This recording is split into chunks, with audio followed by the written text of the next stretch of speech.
Communication Skills Part 2: Assessments, Assertions, Declarations. Hi, and welcome to this video. In this video, I want to talk about the second part of communication skills. In the last video, Communication Skills Part 1, we talked about the speech acts and the first three speech acts. They were requests, offers, promises.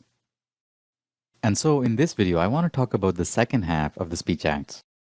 And the second half includes assessments, assertions, declarations.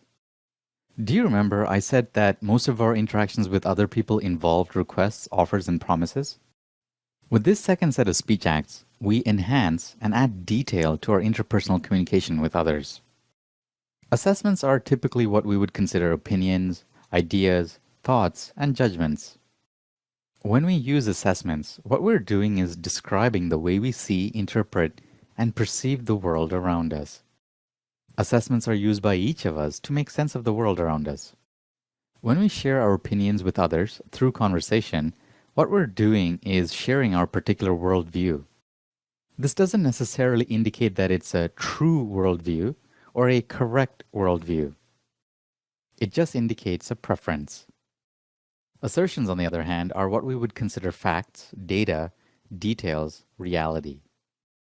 Whatever the case may be, facts are something we use to ground assessments. Assertions can be measured using an agreed-upon standard. As an example, weight is a standard measurement scale that we use. When we say a digital camera weighs 765 grams, it can be verified and measured independently. For some individuals, that's a heavy camera, and for others, it's a lightweight camera. Heavy and lightweight are assessments and indicate the preference an individual has for weight of a digital camera. Another example is that of buying gifts. When you wish to give someone a nice gift, what does that mean? Does it mean that a nice gift should cost a certain amount of money, or have a certain weight, or a particular color, or size, or texture, and so on? In our conversations with other people, when we make requests, offers, or even commit to helping other people out, what we're doing is using assessments and assertions to qualify those requests. Assessments, which are opinions, thoughts, or ideas, are not wrong. They aren't right either. As we go through life, as we meet people, and as we interact with the world, we make assessments. We make assessments about the weather, or sports, food, or relationships, or whatever causes us to become interested. Assessments are simply beliefs that we have learned, consciously or not, from our environment. We acquire these beliefs from our parents, our peers, our teachers, our religious leaders, our coworkers, friends, and those we come into contact with on a day-to-day basis. These beliefs are the way we look at things in our life. In fact, you could say that assessments are what color our lives. One interpretation that I want to share with you is that assessments are about past experiences which help us to create our future behavior. In this sense, assessments can help us navigate life more easily, with confidence perhaps, and in a way that keeps us safe. But at other times, these assessments can also keep us from growing as unique, individual human beings that we are. Now we come to the speech act of declarations. What are declarations exactly? Quite simply, declarations do one of four things. Declarations: begin, I love you. End, you're fired. Resolve, I sentence you to prison. Evaluate, yes, no. What I shared just above was a very brief exploration of declarations.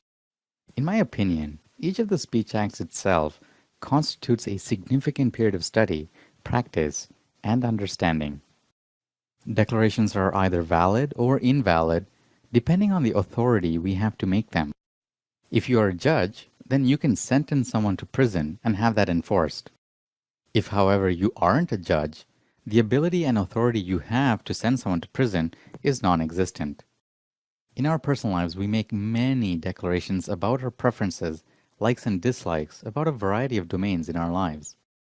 The declarations we make, either silently in our heads or voiced publicly, determine how we show up in our interactions with others. To summarize this video, we learned that assessments are opinions or judgments on how each of us perceives events and interactions in our lives. Assessments are grounded or ungrounded via assertions or independent agreed upon standards or measurements. Declarations can be very powerful because they tend to create a new range of possibilities simply by voicing them. I want to reiterate that learning how to improve your communication skills means to practice these 6 speech acts in your conversations.